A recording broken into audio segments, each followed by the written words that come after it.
Morning, everyone. Tragedy has struck Texas. Horrific and devastating floods have killed more than 100 people in the great state of Texas. Dozens of children have drowned to death. Parents are going to have to bury their children, which is unnatural, and parents should never have to do that. Real questions need to be asked and answered about the impact of the underfunding of the National Weather Service, the firing of hundreds of employees, the apparent absence of preparation as it related to what the Texas state government failed to do in terms of implementing an early warning system to alert people in the Texas Hill Country as to the impending danger. There are a lot of questions that need to be resolved on behalf of the people of Texas. There is an ongoing search and rescue operation, and lives have been turned upside down as it relates to the historic and devastating floods in the Texas Hill Country. But instead of addressing the serious crisis that has affected tens of thousands of lives in unthinkable ways, Donald Trump, House Republicans here in Washington, and Governor Abbott are conspiring to rig the Texas congressional map as part of an effort to disenfranchise millions of people in Texas. In this country, public servants should earn the votes of the people that they hope to represent. What Republicans are trying to do in Texas is to have politicians choose their voters and undermine free and fair elections.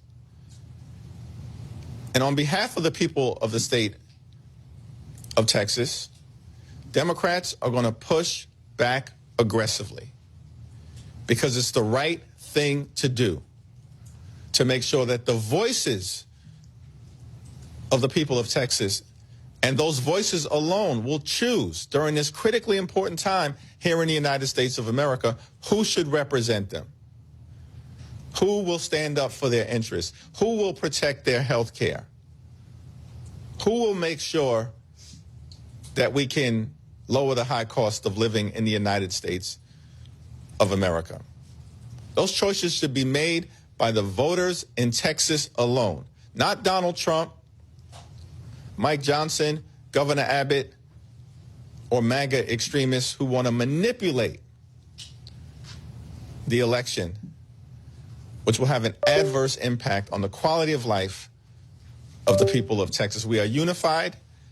I'm thankful for the leadership of the members of the Texas delegation who are fighting on behalf of their constituents and every single resident in the great state of Texas. All of us should be focused on rescue, relief, and rebuilding, not egregious redistricting of the Texas congressional map as part of an effort to undermine free and fair elections in Texas and in the United States of America.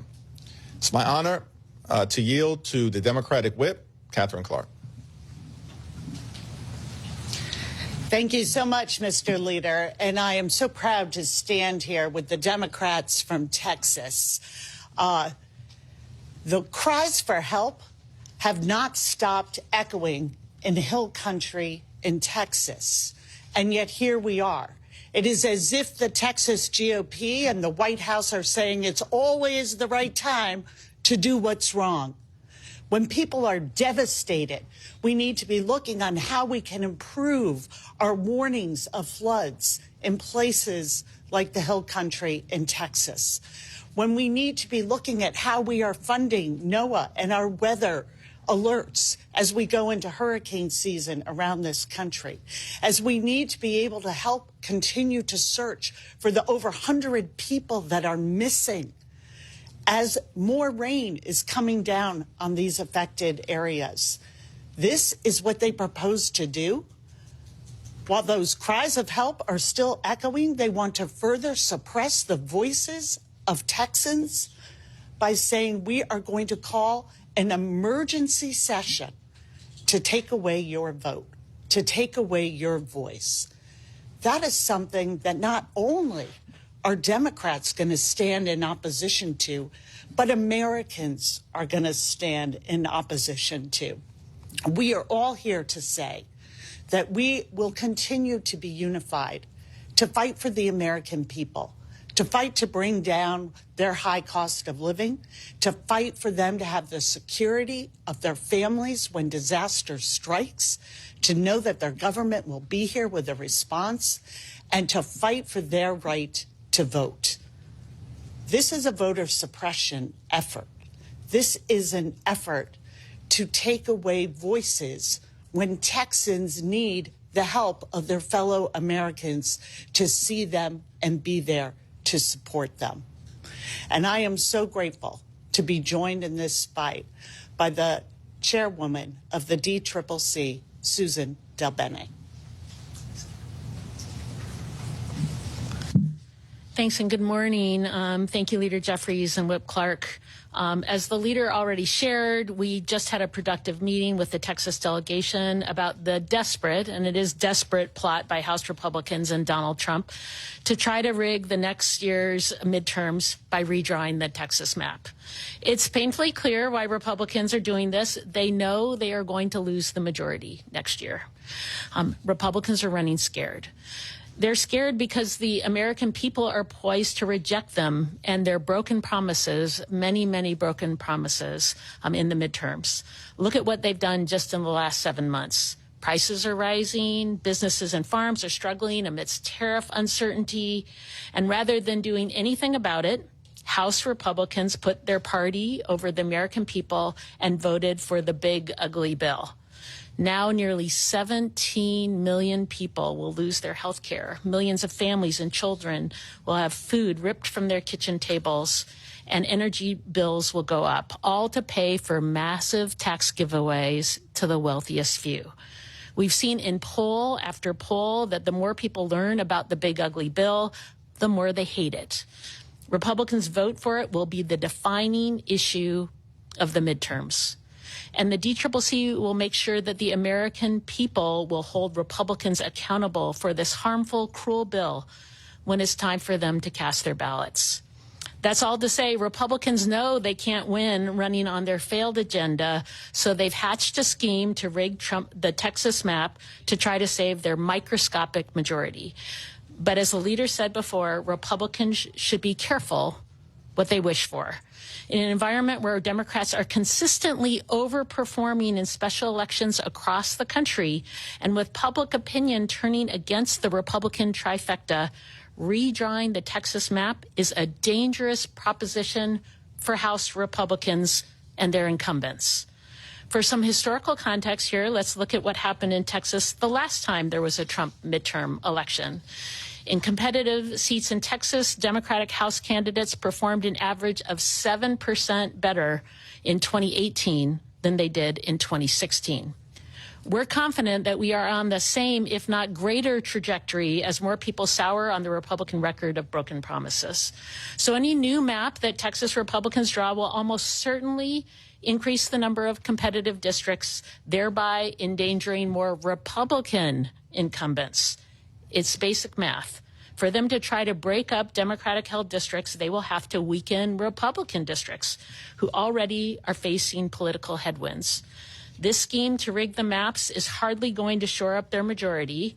It's going to expand the battleground in the race for the majority. Make no mistake, the DCCC will recruit aggressively to unseat any and all newly vulnerable Texas Republicans that go along with this corrupt ploy. Now, I want to continue to highlight that we have shown we can compete. and win in districts like this. That's why we have 14 Democrats who are in seats that Trump won last year. Since the start of the cycle, the DCCC has been on offense. We have the better message, stronger candidates, and public sentiment is on our side. So my message to Texas Republicans who are pursuing this desperate scheme, you've already lost the majority, and now you're risking your own job. Now I want to turn it over to one of our great leaders from the state of Texas, Lizzie Fletcher. Thank you so much, Chairwoman Del Bene. Good morning. I am proud to serve as the chair of the Texas Democratic delegation in the 119th Congress and to serve with these leaders and the Texas Democrats that are all standing here today. The members gathered here represent people from all across Texas, from Houston and Southeast Texas to El Paso, from the Rio Grande Valley to North Texas, and we are gathered today to speak on behalf of our constituents, on behalf of all Texans who are in, as the leader noted, a moment of great need all across our state, who are being disenfranchised and dismissed. Governor Abbott and Texas Republicans have utterly collapsed to pressure from President Trump, and they have surrendered Texas to political operatives from Washington, D.C., trading and dividing their constituents like commodities. They are prioritizing helping out-of-state political operatives abuse the voting rights and distort the political will of Texans so that national Republicans can try to hold on to their majority, their slim majority, their disappearing majority in the United States House of Representatives. That is what this is. This effort is not about any one member or any one district. It is an attack on the citizens of Texas, the voters of Texas, and their right and their ability to vote for candidates and elect candidates of their choosing and have representation in Washington. This effort threatens the very principle that people deserve to have a say in our government.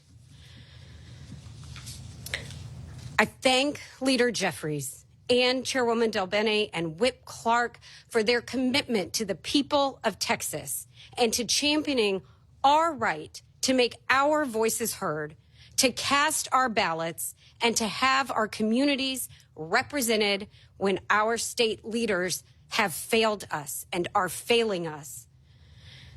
It's not just about Texas, but Texas is a cautionary tale of what's to come when an out-of-control president and an administration demand loyalty to them rather than the people and places that Republicans are elected to represent and whom they have sworn to represent. So together with support from the House Democratic leadership, we will fight this redistricting effort in every way we can. We will fight it in the halls of Congress, and I want to thank our colleague, Mark Vesey, for leading us all in new legislation to ban this kind of mid-decade redistricting. We will fight this in the courts as we can, and we will fight it in our communities and communities across Texas. As we've heard here today, House Democrats and the DCCC are committed to Texas, and we know they will be with us in the fight from now to next November and beyond. This fight is about more than the midterms, more than this map. It is about making real the founding principle of our country, that we, the people, not just the privileged few, but all of the people, have the right and the ability to have a say in our government. And so I'm glad to be here in the fight with these people, all of the people you see up here today, all of this amazing Texas Democratic delegation, our House Democratic leadership, and I'm so glad to be in this fight with all of them, including the dean of our delegation, Lloyd Doggett, who we'll hear from next. Thank you, Lizzie. I appreciate, and I know you do, the acknowledgement of our leaders to the terrible loss we suffered in Texas. Last Sunday, I attended a prayer service outside the elementary school that my own daughters attended. 2 little 8-year-old girls from that school lost in Kerr County, 2 others in other parts of Austin. There are tears flowing all over our state about this. Last Friday, I met personally with the director of the National Weather Service There is no doubt there were failures at every level of government, the county, the state of Texas, the federal government. And what this special session should be about is doing something to correct those failures. Redistricting this scheme is an act of desperation. A desperate president is doing whatever it takes to cling to power. Make no mistake, there will not be a Texas map. There is a Trump map, which we heard reportedly just a few minutes ago this morning. Trump called the Texas Republican delegation and told them he wants 5 Republicans more out of Texas. They are simply too weak, too scared to stand up to Trump, as are the Texas Republican legislators. They're each afraid of a mean tweet that could ruin their day. Extreme redistricting is only the first of many steps that Trump will take to interfere in the next midterm elections. This redistricting power grab is the latest attempt to rewrite the rules to ensure that there are no rules, no limits, no guardrails on Trump's act of power. Republicans aren't concerned about what's best for Texas communities, about keeping communities of interest together, or what will assure the most accessible and accountable representation for communities all over our state. The sole concern is what's best for Trump to fulfill his demands. The fix is on. And the absurdity of the justification for this redistricting is that a Republican-controlled legislature led by President Trump's campaign manager in the Senate, signed by his loyal follower, Governor Abbott, that Republican redistricting plan discriminated against white people in Texas. Not a big problem that we've ever had down there in my lifetime, but we will rely on the Texas legislators to determine the best tactics to use to combat this plan. I won't be asking them to protect my seat, nor should any member of this delegation. What we will be doing is asking them to protect democracy, because that's what's at stake. Whether as we reach 250 years of American democracy, we will trade it for autocracy in the form of Donald Trump. Thank you. Thank you, Lloyd. Thank you, Lizzie. Thank you, Catherine and Susan, for your great leadership. And let me thank the entire Texas congressional delegation. Questions? Was it a mistake for blue states to have handed over some of their redistricting power to independent commissions? We're focused right now on this aggressive and egregious gerrymander that will undermine the ability of Texans to participate in a free and fair election and determine who will represent them in the United States Congress. Should New York or California open up their lines in response to this? Same response. Are you concerned about an emerging red state versus blue state, tit versus tat, redistricting theme coming out of this and what that means for democracy, big picture? As has been indicated, democracy is under assault in a way that will impact the quality of life of the people of Texas and beyond. Who's in office matters. This is a desperate attempt by Republicans who are running scared based on the fact they have an unpopular president, an unpopular one big ugly bill, and an unpopular agenda that has ripped health care away from millions of Americans, stealing food from hungry children, veterans, and seniors. And all of this is being done in order to reward billionaires with massive tax breaks. This agenda has done nothing by Republicans to lower the high cost of living in the United States of America. Costs aren't going down, inflation is going up, and the quality of life of the American people is getting worse. Republicans have chosen to respond to this by trying to gerrymander and rig the Texas congressional map and the midterm elections. It's important to remember, as Susan indicated, there has been tremendous overperformance in midterm elections by Democrats when we've found ourselves in that situation before. Donald Trump has ordered Texas Republicans to try to produce 5 additional seats. I have no expectation that they're going to show any political courage. Texas Republicans are likely going to continue to act like political punks and bend the knee to Donald Trump's extreme agenda. In doing so, they will jeopardize their own electoral careers. And that is the case as it relates to Texas congressional Republicans and members of the Texas legislature who may vote for an egregious and gerrymandered new congressional map. Thank you, Mr. Leader. When Democrats were less than the majority, you all advanced legislation that would end extreme partisan gerrymandering. If Democrats retake the House, will that be a top priority for Democrats to again try to advance legislation to end gerrymandering and somehow work with Democrats to try to make progress on this issue? One of our top priorities, and I'll yield to Catherine and Susan on this, but one of our top priorities will continue to be to end extreme partisan gerrymandering across the country. We can no longer have a patchwork of different states holding themselves to different standards, and some, like Texas and Florida, no standards at all, as part of a desperate effort to cling to power. And so, as part of our reform agenda, an effort to combat and clean up corruption in this town, House Democrats will strongly champion the effort to end extreme partisan gerrymandering in the United States of America. Catherine, Susan. Making sure that the people of this country have the power at the ballot box is going to remain a top priority. And what we are seeing from this Republican Party and from Donald Trump is a complete reversal of that, doing just the opposite. And it starts with their signature legislation, taking away health care from people, 17 million Americans, making sure that they are taking away and underfunding food programs from 42 million Americans, $500 billion out of Medicare, and undermining our public schools and veterans benefits, all to benefit the very, very wealthy. Democrats have a very different vision of who government should work for, and that should be the American people and the issues that they care about, and helping them reach that first rung of the American dream.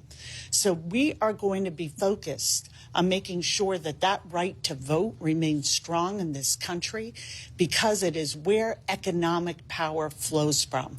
And that economic power, this system, should reside with the hard-working people of this country. And the Republicans just have a very different vision.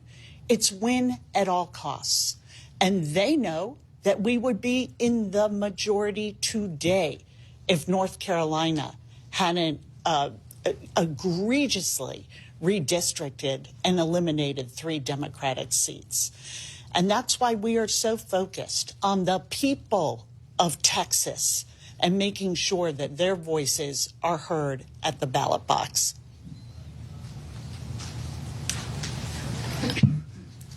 This was an order from Donald Trump. You didn't hear the people of Texas saying, please redraw the maps, wanting to see big change, especially right now.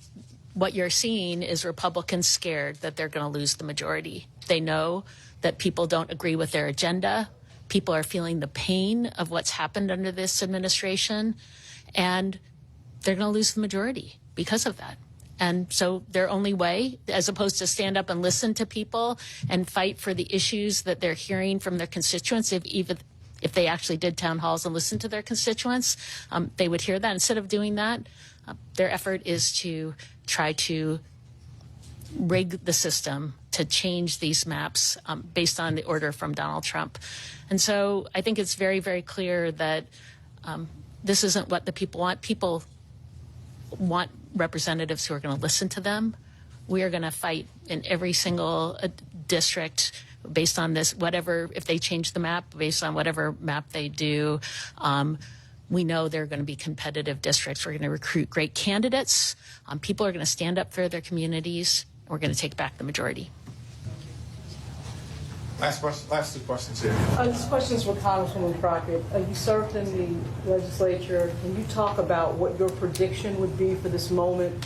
What do you think is about to happen if they gerrymander? Can you talk on that? Thank you. Yeah, so first of all, it hasn't quite been said clearly that Texas has always been found to be intentionally discriminatory.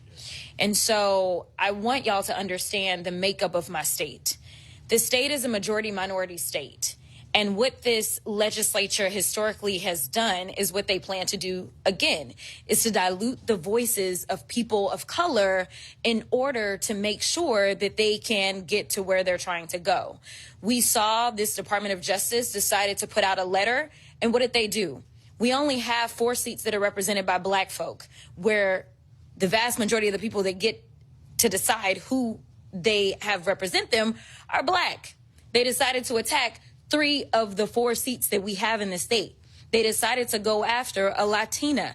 They are specifically deciding to splinter the communities of common interest, as well as just blatantly say, we are going to dilute minority voices. So we know that the courts, ever since we've had a Voting Rights Act, have always found this state to be intentionally discriminatory. That is what they are going to do. So I need people of color to understand that the scheme of the Republicans has consistently been to make sure that they mute our voices so that they can go ahead and have an oversized say in this. So I fully anticipate that's exactly where they're going with this map. It's the only way to do it. We didn't understand how we got to the map that they gave us last time, because that state was grown by 95% people of color. They went out of their way to make sure that we got 0 new seats for people of color. So that's exactly what they're going to do this time. There's ongoing litigation right now that challenges the constitutionality of the current map and the legality of the current map as it relates to the 1965 Voting Rights Act, and all of our legal options will continue to be on the table. Excuse me. Last question. If Republicans are writing their own rules and playing by their own rules, should Democrats not then be willing to play the same rules and have, in the states that you do control the legislature and the maps, to be attempting the same tactics? All options will continue to be on the table as it relates to our efforts to push back legislatively and legally in Texas as it relates to this illegal, unconstitutional, and egregious effort to rig the elections and gerrymander the maps in Texas. With respect to what happens in other states, I think that I'll let Governor Gavin Newsom, Governor Hochul, and others continue to speak for themselves on this issue. Stay tuned. Thank you, everyone. Thank you, Hakeem.